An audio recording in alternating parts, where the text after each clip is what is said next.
vamos dar continuidade aí. Nós estamos aí no estudo da visão panorâmica do Antigo Testamento, dentro da nossa nomenclatura, mas do Tanar, né? Nós aí já terminamos os históricos, os poéticos. Agora nós vamos entrar nos profetas, né? Que nós chamamos de profetas maiores e profetas menores, tá? Mas, na verdade, essa nomenclatura é uma nomenclatura nossa, teológica nossa. Mas, dentro do judaísmo, ela é dividida entre profetas anteriores e posteriores. Profetas anteriores ao cativeiro babilônico e profetas posteriores ao cativeiro babilônico. Só essa nomenclatura aí que vai mudar, né? Nós temos, inclusive, até a divisão do Antigo Testamento no hebraico, ela vai dividir com essa, a divisão dela vai ser essa, tá? Então, profetas anteriores e profetas posteriores. Então é assim que vai dividir. Então esse trabalho aqui do Antigo Testamento no hebraico, tá? Ele foi dividido entre a Torá, né? A Torá, que é o Pentateuco, e aí nós temos os profetas posteriores e anteriores, e depois vem os escritos, né? Aí, dentro de toda essa construção aí, mas isso tudo aí, resumindo em toda essa questão, resume-se aí o que nós já conhecemos como o Antigo Testamento, tá? Então aí nós vamos estar aí dando continuidade, onde nós vamos falar sobre uma visão panorâmica do livro do profeta Isaías, né? Que é o livro que ele tem 66 capítulos, e há alguns estudiosos que fazem uso dessa divisão em capítulos, lembrando que o texto original não tem capítulos nem versículos, mas quando foi feita essa divisão, né, se é que a gente pode dizer assim também, inspirada e iluminada pelo Espírito de Deus, em 66 capítulos, alguns estudiosos conseguem fazer uma comparação de cada capítulo a cada livro dos 66 livros da Bíblia. Então é algo assim, uma construção muito interessante, assim, a forma com que eles pensaram nessa estrutura do livro profético e da construção de toda a escritura. Muito interessante essa linha de pensamento, é muito bacana, assim, eu gostei demais dessa visão aí, tá? Alguns até não concordam, alguns até não levam isso a sério, porque é uma questão teológica, então toda questão teológica ela tem o seu contraverso de alguns pensadores acerca do mesmo assunto, né? Como todas as doutrinas bíblicas, ela tem esse ponto também, né, das suas controvérsias entre os próprios teólogos. Mas a questão aqui não é o que os teólogos pensam, é o que a palavra de Deus tem para nós, né? A verdade das escrituras sagradas, o plano salvífico de Deus, né, o plano redentor de Deus através da pessoa de Jesus Cristo para restaurar o homem ao estado original de pureza, de santidade, de comunhão plena com o Senhor nosso Deus. E o livro do profeta Isaías, ele vai trazer, é um livro que vai trazer essa verdade em suas páginas, em seu ministério. Nós vamos ver que Isaías ele vai trabalhar no contexto aí, do povo no cativeiro assírio, ele vai trabalhar essa questão de Israel no cativeiro assírio, ele vai trabalhar essa questão também do cativeiro babilônico, ele vai mostrar um pouco ali da ação, né, dos babilônios entrando para poder subjugar o povo de Israel, o povo de Judá. Então nós vamos ver aí tudo isso nessa estrutura, envolvendo essa estrutura do livro do profeta Isaías, que é o livro também muito conhecido como profeta messiânico, que é aquele que mais, não é o único que vai citar, mas é o que mais citará acerca do Messias. E ele tem um capítulo que ele vai falar sobre o servo sofredor. Então, nesses capítulos envolvendo essa perícope, né, ou essa epígrafe, né, este título sobre o servo sofredor, ele vai trazer uma revelação, ele vai trazer uma profecia acerca do Mashiach, tá? Então, muitas profecias que estão arroladas no livro do profeta Isaías são profecias que elas vão falar acerca do povo de Israel em si, vão falar de questões, às vezes até questões que são escatológicas, se a gente tiver o nosso óculos espiritual para enxergar a escatologia dentro do livro, a gente consegue ver essas coisas. Nós vamos ver ali também que onde, dentro dos seus escritos, dentro das suas profecias, das suas parábolas, nós vamos ver também o profeta Isaías colocando uma ação onde ele vai mostrar onde surge a questão do adversário, que é Satanás, onde Satanás ele vai ser colocado, a sua pessoa vai ser colocada, exposta, tá? Então, sobre a sua queda, aquela coisa e tal. E nós temos ali também, em contrapartida, também ele trazendo a revelação do nascimento do Mashiach, né? Onde ele vai falar do nascimento virginal do Mashiach, ele vai falar das mortes dos primogênitos. Então tudo isso aí vai, das mortes primogênitas, não, perdão, da morte dos inocentes, né? Que vai acontecer quando Herodes ele vai intentar contra a vida de Jesus no seu nascimento, né? Por medo de perder o reino, ou por ciúmes, mas ele vai intentar contra a vida dos inocentes, e ali vai haver uma profecia, né, de Isaías falando acerca de Raquel, que vai chorar os seus filhos, que houve um lamento em Ramá, Raquel chorando os seus filhos, porque já não existiam mais, não querendo ser consolada, falando acerca desse acontecimento profético na vida de Jesus, no nascimento de Jesus. Então o profeta Isaías é um profeta que ele vai abordar, ele vai abarcar todos esses assuntos muito interessantes para a nossa vida. E é também alguns juízos de Deus, ele vai trazer juízos de Deus. Então, quando nós vamos para a pessoa do profeta Isaías, nós vamos ter uma pessoa que fala sobre profecia, ele vai falar sobre política, ele vai falar sobre questão religiosa, ele vai falar sobre questão espiritual, ele vai falar de todas as coisas que há na vida do povo de Deus, porque ele está ali para profetizar ao povo de Deus. E diante disso, quando nós vamos para as Escrituras, nós entendemos ali que há um chamado de Deus não somente para o povo de Israel, que aquele ali, na verdade, a profecia ela vai alcançar todas as nações, e estamos nós aí dentro desse contexto, onde nós vamos ver muitos textos que também abraçam a história da humanidade fora do contexto, somente do contexto de Israel. Isso abrange as outras nações. Então nós vemos aí, dentro do profeta Isaías, tem toda essa estrutura, todo esse acontecimento, tudo abarcado em um livro profético, que é o primeiro profeta que nós temos aí. Então nós vamos apresentar aí, né, a parte dos profetas, conhecendo o Antigo Testamento, de Isaías a Malaquias. Então nós vamos ter algumas... aqui eu não vou abordar a divisão de menores e maiores, de anteriores e posteriores, mas nós vamos seguir a linha reta de todos os profetas aí para a gente ter um aproveitamento aí. Então tudo dentro de uma visão panorâmica, de um resumo panorâmico da vida dos profetas de Isaías a Malaquias, tá? A glória de Deus. Então vamos aí, ó. A base bíblica, o livro de Isaías, nós temos aí, ó. Qual que é a relação, o alvo deste livro, né? É ter uma visão panorâmica do próprio, meditar sobre a dor sentida pelo servo sofredor ao morrer na cruz e esperar pela direção e plena obra do Senhor em nossa vida. Então já abarca aí essas questões.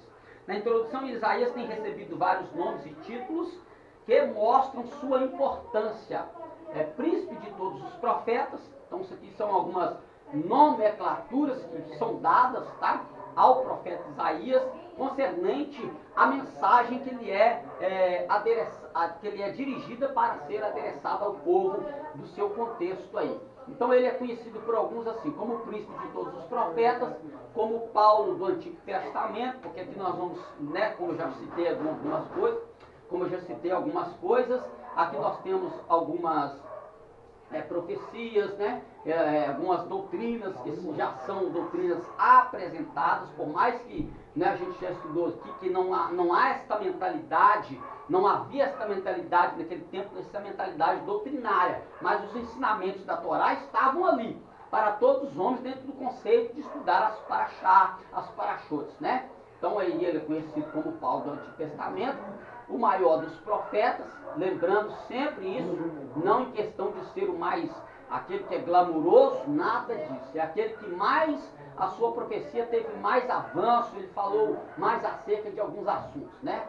É o profeta do Evangelho antes do Evangelho, Porque nós vamos ver a graça sendo apresentada na pessoa do Messias aí, por isso que ele vai colocar essa terminologia profeta do Evangelho antes do Evangelho. Porque o Evangelho é boas novas.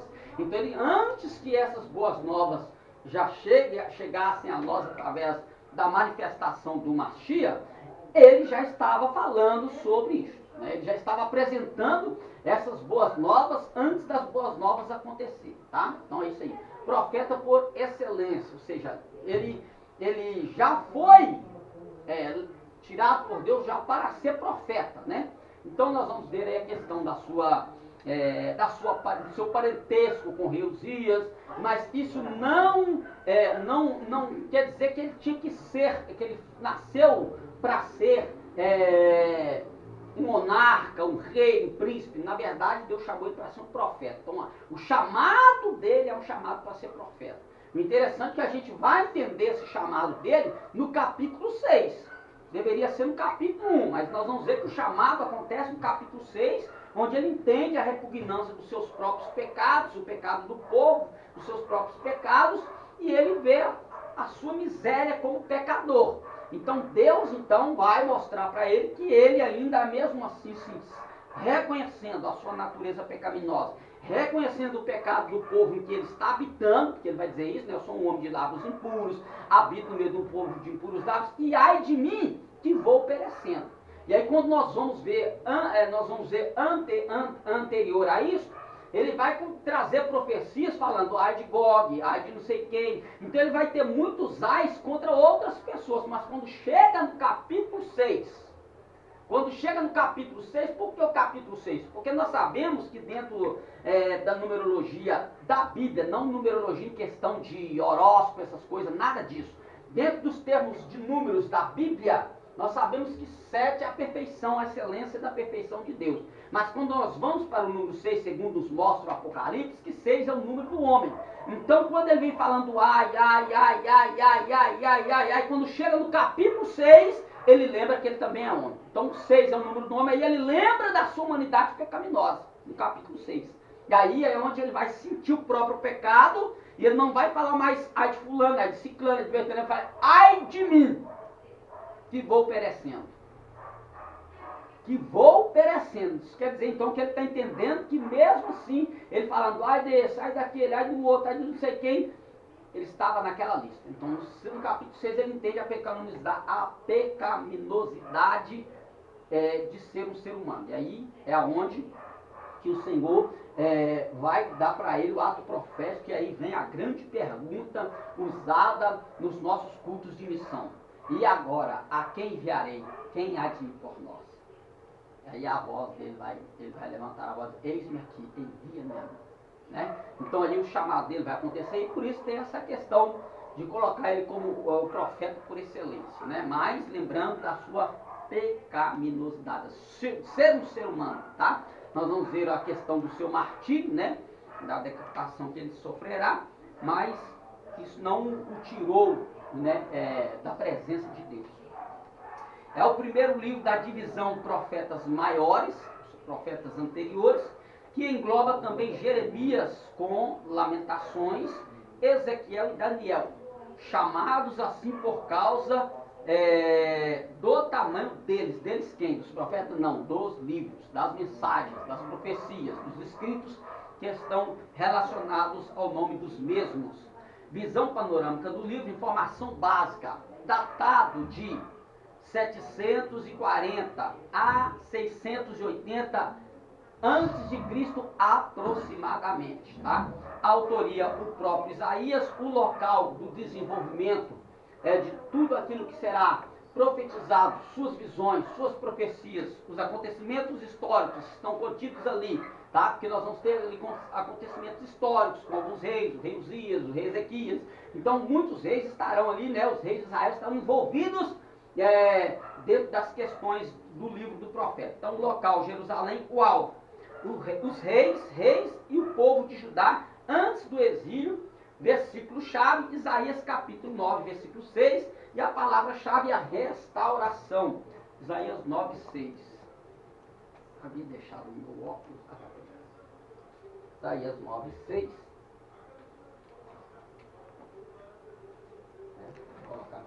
diários aqui. Isaías 9, 6. Aleluia. Glória a Jesus.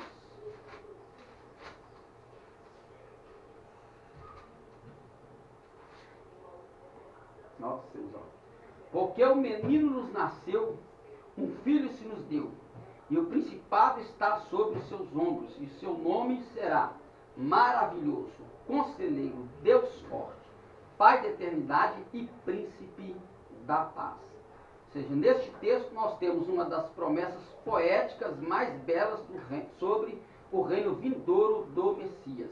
Então aí ele já começa, né? Então esse é o texto básico que já vai começar a apresentar a pessoa do Mashiach, né? Do Salvador, que é onde vai trazer a restauração da vida do ser humano, tá? Não uma restauração apenas do reino de Israel, que nós vamos ver que isso as profecias dele também vai alcançar essa questão da restauração do povo de Judá. Tanto é que ele vai ser o profeta que terá a revelação da parte de Deus do nome daquele que há de ordenar ao povo a retornar para a reconstrução da cidade de Jerusalém, do templo.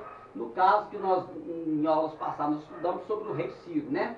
O rei Ciro, que o nome dele vai ser profetizado, tá? Pelo profeta, vai trazer o nome do profeta, do rei, Deus vai dar para ele essa revelação, e aí nós temos essa questão da restauração, que vai acontecer através da sua profecia, que é o livro que será colocado diante do próprio rei, que vai mostrar para ele que foi Deus quem levantou ele para ser um instrumento, mesmo que seja um rei pagão, não tenha compromisso com Deus, mas ele vai entender no seu coração que quem deu a ele aquele poder, aquele reinado, como disse Jesus, que ninguém recebe nada se do alto não for dado. Então ele vai entender isso, que ele tem ali, mesmo ele sendo pagão, quem deu ele autoridade ali foi Deus. Para quê? Para poder corrigir o povo dele. E aí, quando ele entende essa profecia, ele dá a carta de alforria para o povo. Aqueles que quiserem ainda, ele vai ser tão assim complacente, que ele vai dizer que aqueles que quiserem retornar, ou seja, eles vão ter a liberdade de escolher ficar na Babilônia ou sair dela. Que é o que acontece com a vida daquele servo de Deus que aceita Jesus. Então Jesus não vem entrega na gente, né? Por mais que nós vamos ver, né? A gente já estudou muito isso aqui quando Paulo vai usar o termo servo de Jesus Cristo. A gente já estudou muito isso aqui, já falou muito, né? Que a palavra grega ali é para doulo, que quer dizer escravo. Ou seja, o escravo, ele, como disse Jesus, ele não tem vontade, ele tem que fazer aquilo que manda o seu Senhor. Mesmo nós tendo esta verdade dentro da Escritura, que nós somos servos de Deus, mas Jesus também toma essa atitude, ele nos dá a liberdade de querer sair do Egito ou ficar nela. Então tem muita gente que o rei deu para ele alforria e ele está no Egito até hoje. Ele quer ficar sob o reinado do Mashiach, mas ele está no Egito. Ele quer viver com um rei dentro de um reinado que não é dele, não. Reinado de Jesus ele reina na igreja. E ele reina nos céus. Então, quando a nova Jerusalém, né, como disse o apóstolo João na sua visão, ela descer do céu, Jesus reinará por 1000 anos. E a igreja reinará com ele. Então, ele é o rei que reina eternamente. De eternidade a eternidade, tu és Deus. Né? Então, nós vemos aqui no texto aqui que ele é o Pai da eternidade. Né? É o Deus forte, né? Então ele tem essas características aí, e o povo tem que entender isso, né? Então por isso aí o rei vai dar essa liberdade aí para o povo. No esboço do livro, do capítulo 1 ao 35, nós temos profecias baseadas em eventos durante a vida de Isaías, juízo de Deus sobre o povo da aliança. Então Judá terá terá a sua vida exposta, né, pelo profeta nesse período aí, tá? Os capítulos 36 a 39, nós temos o ponto histórico, que é a libertação dos assírios e a predição da conquista de Israel pelos babilônios. Então Deus, nós sabemos que o povo de Israel, o reino norte, ele é levado cativo, tá? O reino norte é levado cativo pelos assírios, mas o reino do sul, que é Judá, será levado cativo pelos babilônios, tá? Mas aí Deus vai trazer, né, vai dar essa libertação para o Israel, e nós vamos ver que à medida que o povo de Judá está no cativeiro, Deus vai agir com este povo. Então há uma profecia específica com a nação de Israel, mesmo fragmentada. Não interessa, tá? Para Deus não interessa se um está no norte, se um está no sul. Para Deus é libertar todo o povo. Então quando nós vemos que a Bíblia vai dizer que todo Israel será salvo, porque a Bíblia diz que Deus não rejeitará o seu povo para sempre. Ele não está falando somente do reino do norte e do reino do sul. Ele abarca todo Israel, tá? Por quê? Então aí nós vamos ver que Jesus ele veio para todos os povos. Né? Essa conversa de que Jesus veio com algumas pessoas escolhidas, algumas pessoas de estrelinha na testa, né? Esse aí nasceu com estrela na testa, ele nasceu com a estrela para ir para o céu, aquele nasceu com uma lua para ir para o inferno. Não, nada disso. Um nasceu para ir para a luz e outro para ir para as trevas, nada disso. Então Deus ele abarca tanto o norte quanto o sul. A salvação de Deus é para todos os homens. Então em Jesus Cristo são todos os homens que têm o direito a esta libertação do pecado. Louvado seja o nome de Jesus Cristo de Nazaré. Não interessa se foi o rei da Síria que conquistou, se foi o rei da Babilônia que conquistou. O que interessa é que o nosso Deus vai libertar todos, do norte, do sul, do leste, do oeste. Não interessa. Deus não faz acepção de pessoa. Bendito seja Deus por isso. Oh, maravilha. Graças a Deus. Do capítulo 40 ao 66, nós temos profecias baseadas em eventos depois de Isaías. Então, Isaías ele profetiza no seu período e ele profetiza após o seu período. Então, essas profecias que vão acontecer, esses eventos que vão acontecer depois de Isaías, isso faz menção ao que nós já falamos aqui, na questão que ele profetizou para aquele momento daquele povo, era escatológico, era algo que ia acontecer ainda. Mas tem profecias que ainda para nós, elas estão em andamento de acontecimento. Então nós temos que, às vezes, entrar dentro das escrituras e ser cauteloso com algumas profecias, para a gente não colocar a profecia lá no passado, sendo que ela está falando para nós aqui hoje. Porque as profecias, a gente tem que entender uma coisa, que a gente já falou sobre isso aqui, né? Existem textos de dupla referência. Eles aconteceram no período histórico de Israel, mas eles são eventos que estão no período histórico para as nações. Quando todas as vezes que você vê as nações, não está colocando só Israel, está colocando toda a terra.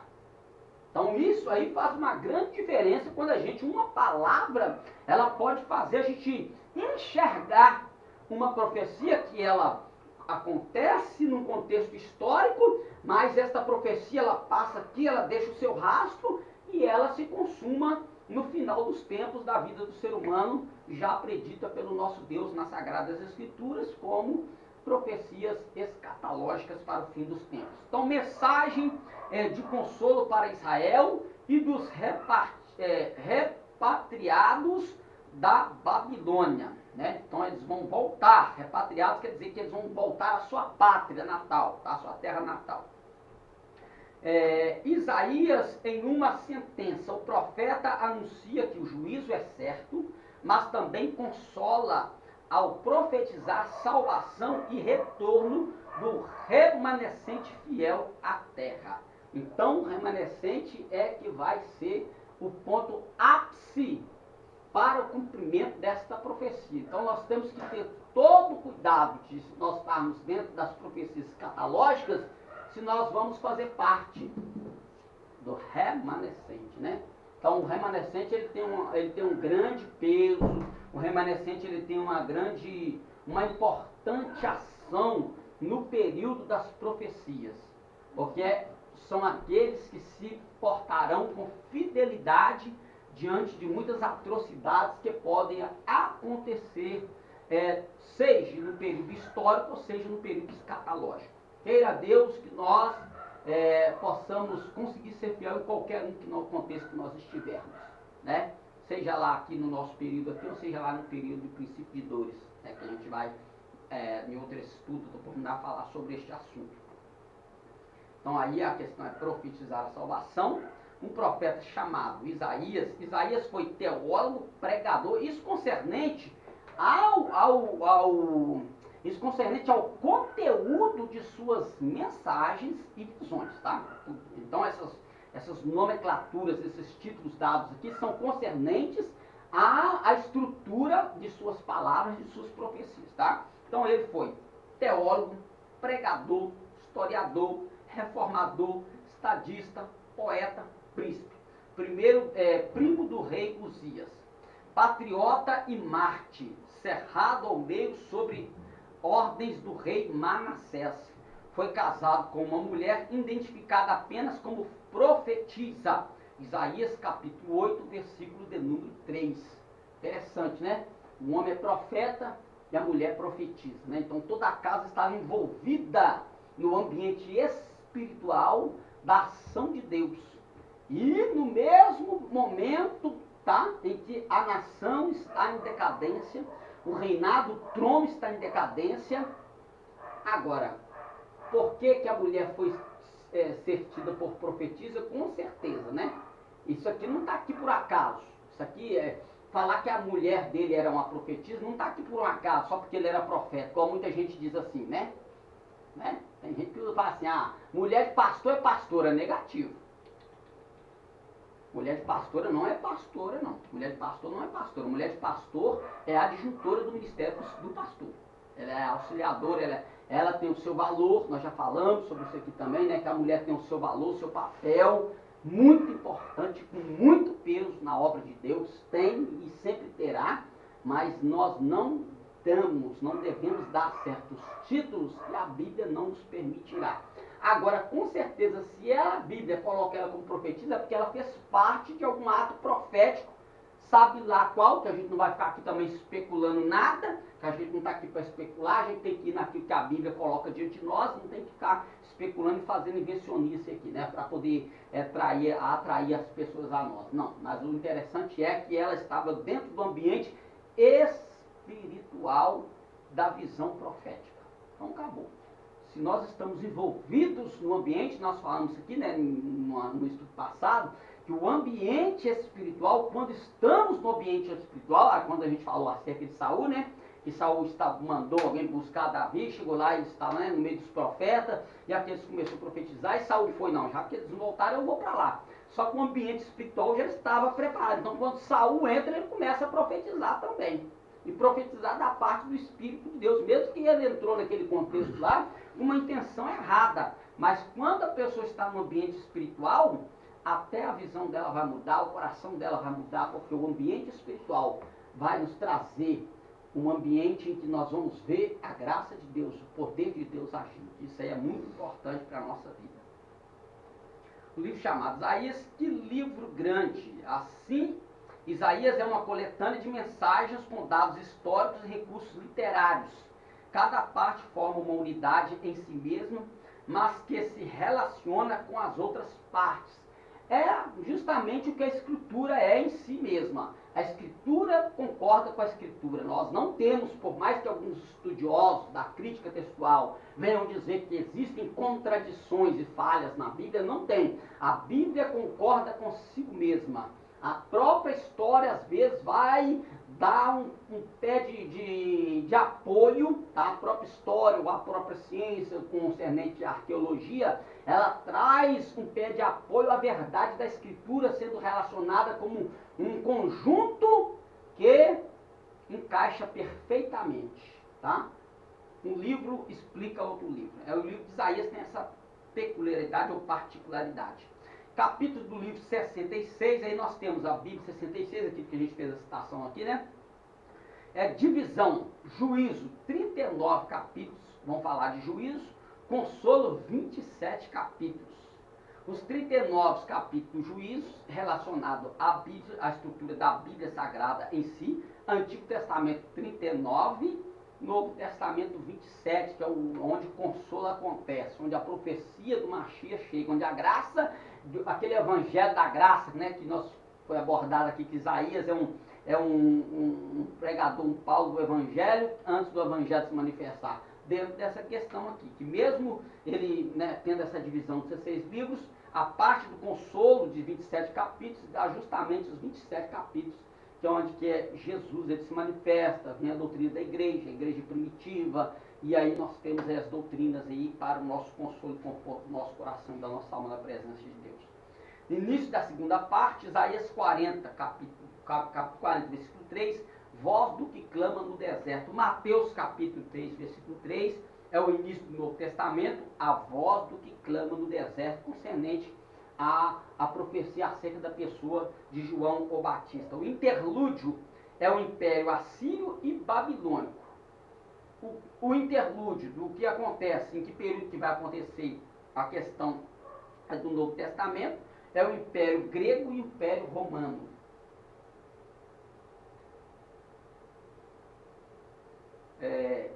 Servo do Senhor. Tá? Servo do Senhor. É um dos personagens principais do livro de Isaías. Há 4 passagens que tratam sobre ele. Nelas aparecem um relato do Mashiach. Interessante que 4. Deixa eu voltar aqui. Deixa eu voltar aqui.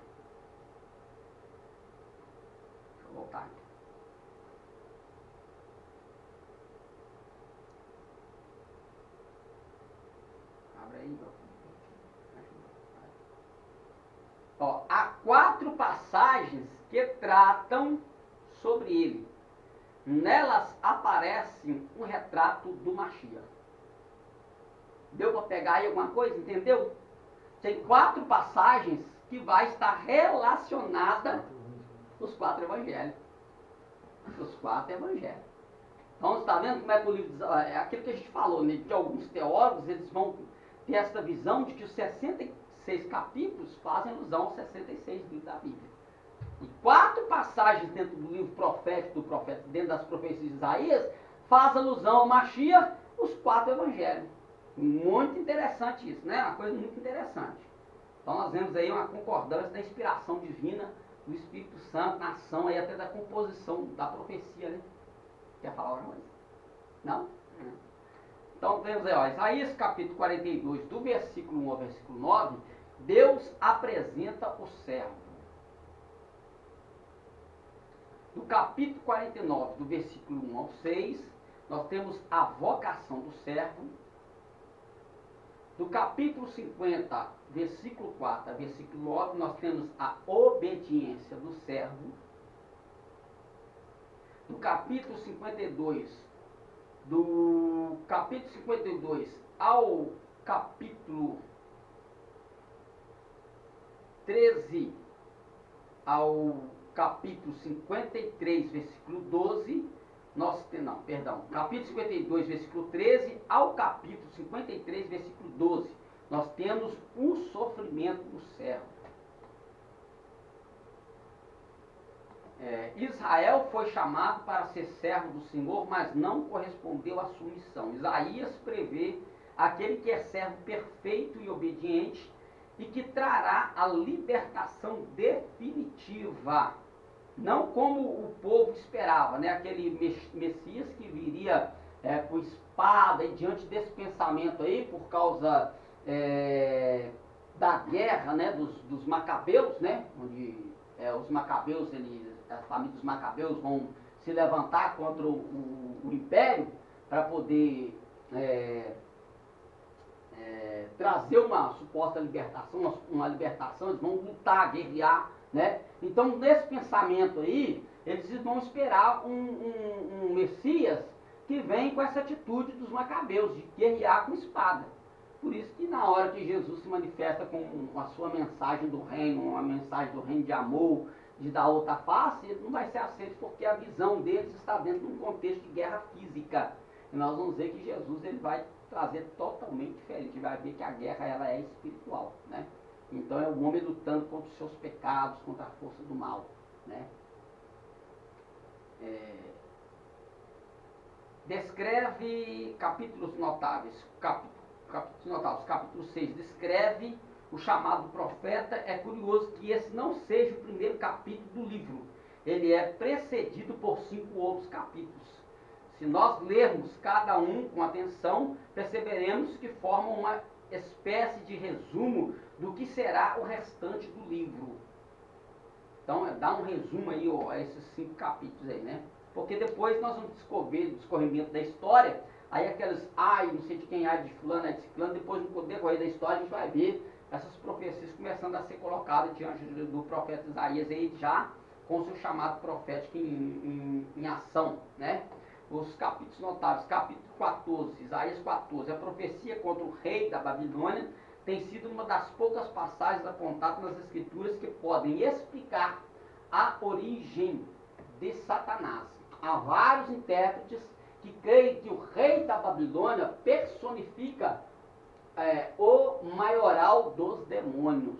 Então alguns veem, né, isso é um pensamento teológico, de ver o próprio Nabucodonosor, ou, né,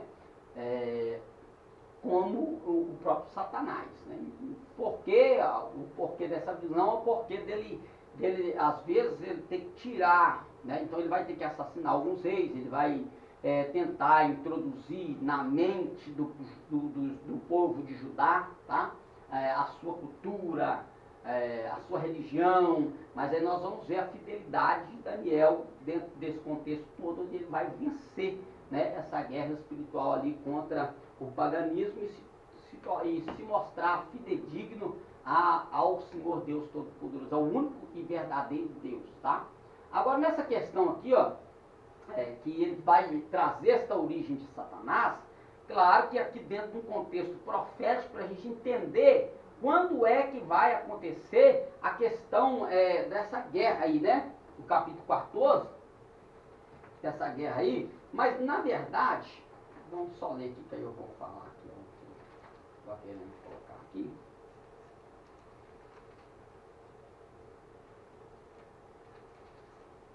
Aqui, ó, capítulo 14, versículo de número 12.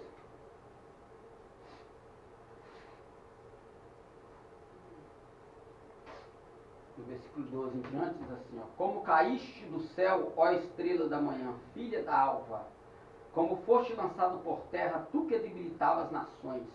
E tu dizias no teu coração, eu subirei ao céu, e acima das estrelas de Deus exaltarei o meu trono. E no monte da congregação me assentarei, da banda do lado do norte. Subirei acima das mais altas nuvens, e serei semelhante ao Altíssimo. E contudo, levado serás ao inferno, ao mais profundo do abismo. Então aqui, quando é colocada essa questão mostrar como foi o início, né, da origem, na verdade, assim, a gente fala origem concernente ao nome, né, que Satanás aqui é o nome que está portuguesado, tá? Que quando a gente vai para o texto original, a gente tem Ra-Satã, que é o adversário, Ra-Satã. Só que este nome dentro do original mesmo, a primeira vez, é isso aí que a teologia tem que tomar cuidado, né, até os estudiosos tomar cuidado, porque a primeira vez que esse nome ele vai aparecer dentro da escritura mesmo, vai ser quando Balaão estiver saindo para ir com aqueles que vêm enviados pelo rei Balaque, né? Aí, quando a Bíblia diz que o Senhor se colocou por adversário contra Balaão, aquela palavra por adversário ali é Ra-Satã, que é esse nome aqui. Então é por adversário. Então, assim, o nome não é o nome, porque aqui é apenas algo para identificar o mal, algo para identificar o príncipe das trevas, né? Que não é o Lúcifer, que esse nome Lúcifer não é um nome bíblico, tá? Isso aí foi inventado por São Jerônimo quando fez a tradução do grego para o latim. Então, quando Jerônimo, ele foi fazer essa tradução do grego para o latim, ele colocou aqui dentro desse texto de Estrela da Manhã, Filha da Alva, ele colocou Lúcifer, que é aquele que refugia de luz, aquele que traz luz, mas que na verdade não tem nada disso. Então aí foi uma questão que ele resolveu colocar essa nomenclatura. Mas dentro do texto original, nós vamos achar Ra-Satã, que é o adversário. Então por isso que a gente tem que tomar cuidado. Tem muita gente que tem que tomar cuidado. Aí vai querer colocar fazer uma manipulação da nomenclatura, ao dizer que é o próprio Deus que enviou o Satanás lá para ir ludibriar a vida de Balaão. Não tem nada a ver uma coisa com a outra. Ali a palavra dentro da sua raiz etimológica. Não é A palavra etimológica é adversário. Então o nome Satanás significa adversário. Aí quando nós vamos para o livro do Apocalipse, aí nós vamos ver João fazendo isso. Aí ele vai dizer Satanás, a antiga serpente, que também é o diabo, o dragão, que é Satanás, a antiga serpente, o diabo. Então João, ele usa essas nomenclaturas, mas tudo isso aí engloba o quê? A personificação do mal, tá? A personificação do mal. Então, aqui dentro do conceito teológico, dentro do conceito bíblico escriturístico, nós vemos aonde que ele está caindo, é o declínio daquele que tinha toda uma esplendorosidade diante de Deus, né? Que aí a gente vai ver isso no livro do profeta Ezequiel. Então ele tinha tudo isso, todo esse parecer formoso, mas ele resolve então tomar por particular um lugar que não lhe cabia. E aí ele é precipitado das regiões celestiais, né? Então vamos seguir aí. Então então entendendo quando eles vão colocar personifica o maioral dos demônios, tá? Então quando ele vai colocar dentro dessa questão, nesse contexto aí dessa nomenclatura aí que a gente acabou de abordar aqui na explicação aqui. O capítulo 24 considera o Apocalipse de Isaías. O profeta descreve como Deus julgará a criação e os soberanos rebeldes. Então aí já está envolvendo o quê? Aí nós já estamos vendo que este capítulo 24, ele não está apenas relacionado com a pessoa, né? Vou com a força de expressão que eu usei aqui, né? Relacionada apenas com a nação de Israel. Seja ela no conjunto de união entre norte e sul, ou de norte e sul, Israel e Judá. Não, mas ela abarca todos os povos. Então, quando é colocado dentro do capítulo 24, e colocou na questão o Apocalipse de Isaías, a gente vê que essa profecia é um julgamento de Deus na criação e de todos os povos. Então, todos os povos estão envolvidos. Por isso aí que nós vamos ter que ler com cuidado esse livro para a gente achar ali onde é que isso vai estar dentro de um contexto histórico que aconteceu, e ele perpassa um contexto que vai dar-se até a consumação das profecias escatológicas, no caso, grande tribulação, arrebatamento e todas essas questões que a gente já sabe aí. Capítulo 45, profecias muito específicas com respeito ao rei que daria a carta de libertação ao povo. Então aqui já é algo específico. Para o contexto em que está Isaías inserido, é escatológico. Mas quando é para o contexto em que passa os 70 anos do cativeiro babilônico, já é cumprimento. Tá? Então tem essa especificidade escatológica dentro do cumprimento, e tem o ápice do cumprimento dentro do povo já diante do rei, né, que aqui é citado o seu nome, para que ele possa libertar o povo de Deus, né? Deixa eu ver se eu marquei aqui, ó.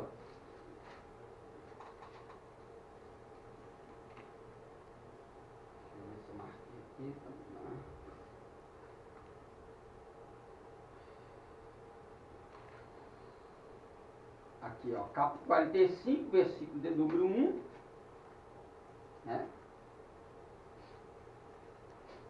Na verdade, vamos ler do 44. 44, olha aqui, ó, que coisa maravilhosa. 44 do 25 a seguir. Aí a gente atravessa o 45 aí, ó. Sou eu quem confirma a palavra do seu servo. Achou aí? Do 44, do 25. Não, vamos ler do 24, ó. Assim diz o Senhor teu Redentor, que te formou desde o ventre. Eu sou o Senhor que faço todas as coisas, que estendo os céus e espraio a terra por mim mesmo, que desfaço os sinais dos inventores de mentiras e enlouqueço os adivinhos, que faço tornar atrás os sábios e transtorno a ciência deles. Sou eu quem confirma a palavra do seu servo e cumpre o conselho dos seus mensageiros, que diz a Jerusalém: tu serás habitada, e as cidades de Judá sereis reedificadas, e eu levantarei as suas ruínas. Quem diz as profundezas, seca-te, e eu secarei os teus rios? Quem diz de Ciro, aí ó, quem diz de Ciro, é meu pastor, cumprirá tudo o que me apraz, dizendo também a Jerusalém, se edificada, e ao templo funda-te, assim diz o Senhor ao seu ungido, a Ciro, a quem tomo pela sua mão direita, para bater as nações diante de sua face, e soltarei os lombos dos reis, para abrir diante dele as portas, e as portas não se fecharão. Eu irei adiante de ti, edificarei os caminhos tortos, quebrarei as portas de bronze, despedaçarei os ferrolhos de ferro, e te darei os tesouros da escuridade, as riquezas encobertas, para que possa saber que eu sou o Senhor, o Deus de Israel, que te chamo pelo teu nome, por amor de meu servo Jacó, e de Israel, meu eleito. Eu a ti te chamarei pelo teu nome, puste o teu sobrenome, ainda que não me conhecesses. Eu sou o Senhor, e não há outro. Fora de mim, não há Deus. Eu te servirei, ainda que tu não me conheças. Então aqui nós estamos vendo a profecia. Deus já está falando que ele vai cumprir a palavra profética do seu servo. Aí Ciro entra num contexto que ele nem havia ainda chegado a reinado, a vida, nada. Aí quando chega com 70 anos, chega alguém lá com um livro na mão dele, falando que foi Deus. Quando ele lê, ele não tem nada a ver com esse contexto. Quando ele lê, ele vê que Deus está colocando ele como pastor do povo dele, para livrar. Então ele, dentro dessa profecia, quando ele lê essa profecia aqui, aí ele entende que quem deu a ele esse poder, essa autoridade daquelas todas as nações, como está aqui na profecia de Isaías, foi o próprio Deus que ele nem conhecia. Então ele não vai ter como lutar contra a profecia de Deus. Então, meu querido, se Deus falou conosco, Deus, nós temos que ficar tranquilos. Não importa na mão, né? Às vezes tem pessoas que, ai, mas fulano é crente, como é que eu vou aceitar esse? Gente, Deus está chamando um homem pagão de meu servo, de meu ungido, de meu servo, de meu pastor. E às vezes tem crente que ele espiritualiza tanto que ele tem medo de tomar até água, pode estar morrendo de sede. Você passa na casa, ele vê um crucifixo, ele não pede água, ele está morrendo de sede, pode ser o último copo d'água na terra. Aí ele não toma porque ele tem medo de ser uma macumbeira. Misericórdia, gente. Se Deus usar para abençoar, não importa quem é que Deus vai usar.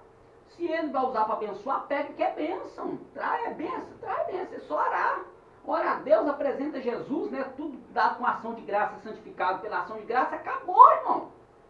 Então esse negócio de crente que fica com medo de macumba é porque ele não tem fé, ele não está acreditando no Deus dele, ele está acreditando no diabo, mais no diabo que no Deus que ele serve.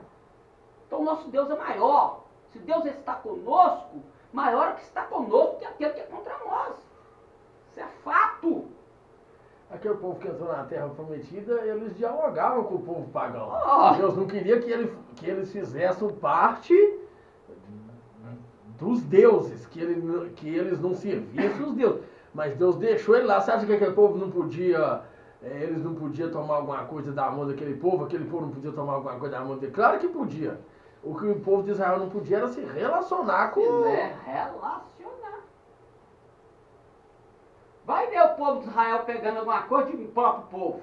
Tudo que eles tinham de outra nação. Tudo que eles tinham de outra nação. Povo pagão, povo idólatra. Mas eles entraram ali para mostrar aquilo que o próprio Deus falou com Josué. Onde colocar a planta do teu pé, eu te darei por herança. Então tem nações que até o próprio Deus vai deixar, a Bíblia diz que Deus vai deixar algumas nações para incitar Israel, para ensinar o povo a ser guerreiro, um povo amassador de barro. E aí nós vemos, quando a gente lê, né, a história dos hebreus aqui de Flávio Josefo, aqui ó, quando a gente lê a história dos hebreus de Flávio Josefo, aqui quando é a passagem do Mar Vermelho, peraí, depois que acontece a cena, aqui está aqui essa informação. Quando acontece a cena do Mar Vermelho, que Faraó é afogado por seu exército, A gente vê um povo depois guerreando. Onde que Israel conseguiu arma para guerrear? Onde? Flávio José vai dizer que quando Deus afoga, rapaz, o machado de Eliseu flutuar, isso aí vai acontecer depois ainda, mas presta atenção. A Bíblia diz que, o Flávio José ele traz a informação de que quando o exército de Faraó é afogado, as armas deles são jogadas na praia e o povo vai e se arma. O povo vai se armar com as armas dos seus inimigos.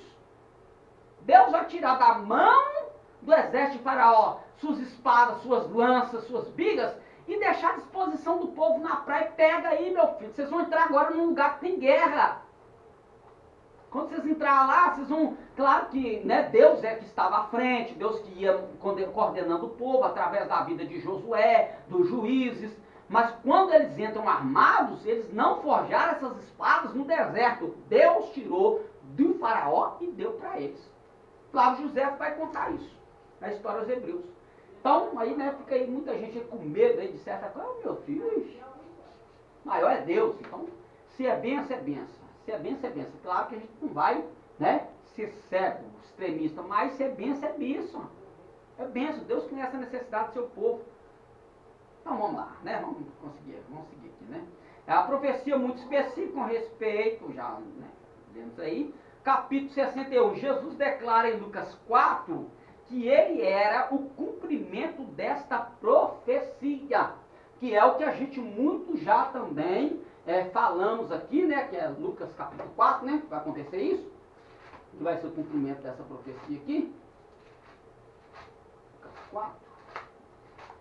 É isso mesmo?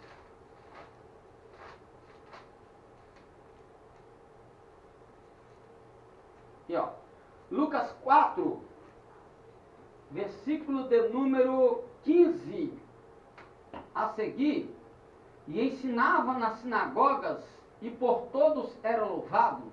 E chegando a Nazaré, onde fora criado, entrou num dia de sábado, segundo o seu costume, na sinagoga, e levantou-se para ler. E foi-lhe dado o livro do profeta Isaías, e quando abriu o livro, achou o lugar em que estava escrito: o Espírito do Senhor é sobre mim, pois me ungiu para evangelizar os pobres, enviou-me a curar os quebrantados de coração, a pregoar liberdade aos cativos, dar vista aos cegos, e a pôr em liberdade os oprimidos, a anunciar o ano aceitável do Senhor. E cerrando o livro e tornando a dá-lo ao ministro, assentou-se, e os olhos de todos na sinagoga estavam fitos neles. Então começou a dizer-lhe: hoje se cumpriu esta escritura em vossos ouvidos. Era justamente o capítulo do livro, era justamente a porção, a paraxá, que tinha que ser lida neste dia. Jesus, ele chegou justamente no dia em que porque é assim, nós já estudamos aqui, já ensinamos que os judeus, quando eles não fazem estudo bíblico aleatório como a gente.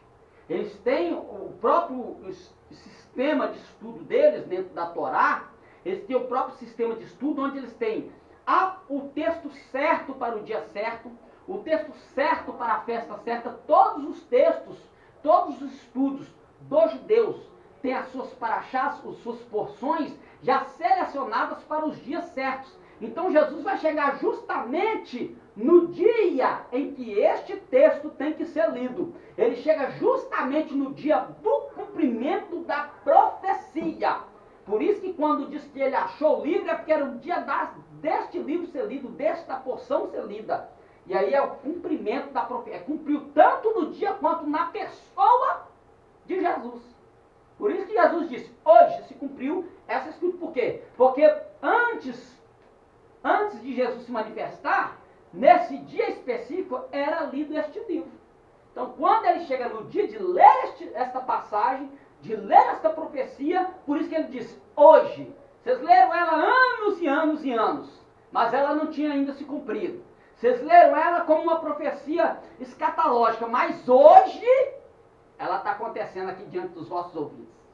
Justamente no dia, cumprindo a profecia. Por isso que a profecia se cumpriu na sua totalidade, no seu ápice, na pessoa de Jesus. Então, depois disso aí, claro que a gente às vezes usa esse texto aqui para falar de unção sobre a nossa vida, mas esse texto aqui, ele é específico à pessoa de Jesus. Específico. Hoje se cumpriu. Cumpriu ali. Ele não é agora, ele não é de dupla referência que a gente vai pegar e falar, o Senhor me ungiu. A gente fala isso aí pelo poder da fé. Claro que a gente tem a unção do Espírito Santo sobre nós, mas concernente ao acontecimento desta profecia aqui, foi só com Jesus. E aí nós temos aí muitos teólogos, muitos estudiosos que fazem livros acerca dessa passagem relacionada somente à unção de libertar cativo, né? Tem até um livro da Rebeca Brau que eu já li dela, que ela fala, o livro fala, ele veio para libertar os cativos, aí onde ela vai falar sobre possessão demoníaca, a experiência própria dela, então ela fala disso, mas o livro que ela vai usar aqui para embasar o seu livro, ou seja, o testemunho da sua história de vida espiritual, de libertação, é esse texto aqui. Ele veio para libertar, o título do livro é Ele veio para libertar os cativos. Deixa eu ver se ele está aqui ou se ele está lá em cima. Ela está enfiada aqui no meio dos livros aqui, mas o texto do livro é esse. Ele veio para libertar os cativos. Mas, aqui, esse texto já se cumpriu. Já foi cumprido lá e a gente já conhece toda a história do Evangelho. Né? Todo o Evangelho aí, no seu acontecimento histórico aí, para a glória de Deus.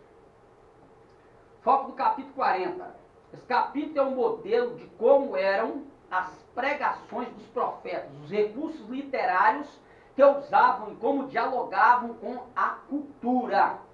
Isaías capítulo 40, do versículo 1 ao 11, Isaías capítulo 40, do versículo 12 ao 31.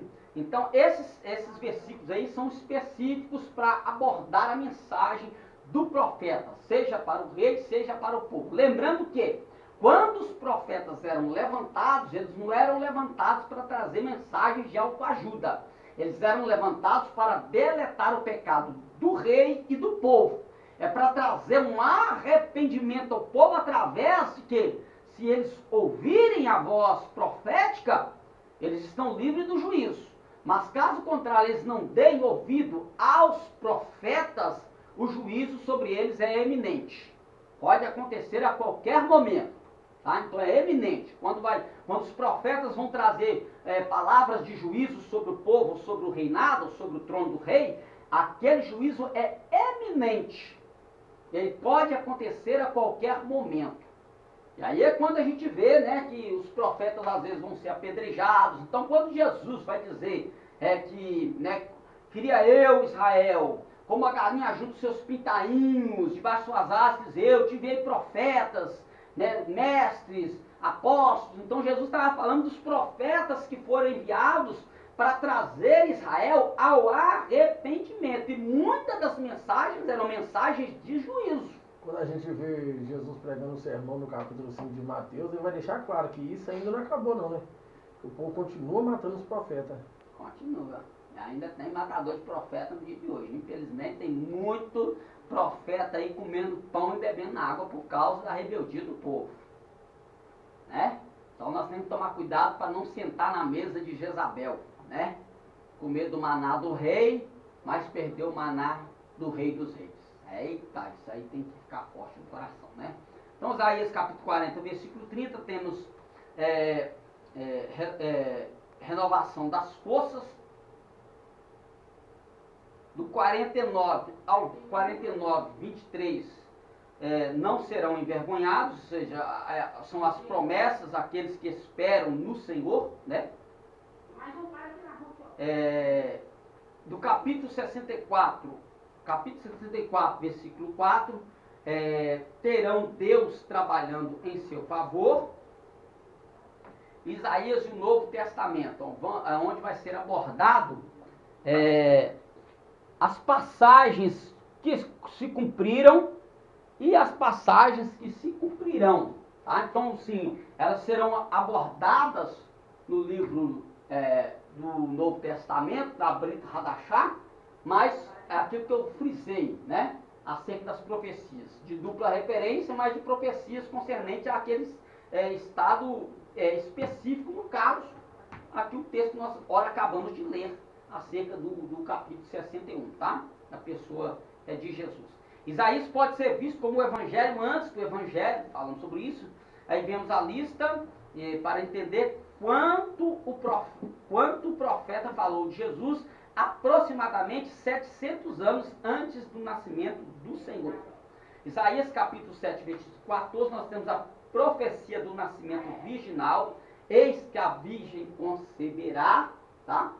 Não vou entrar em questão na palavra virgem ali, porque a gente já estudou sobre isso, né? O cumprimento é Mateus capítulo 1, versículo 18.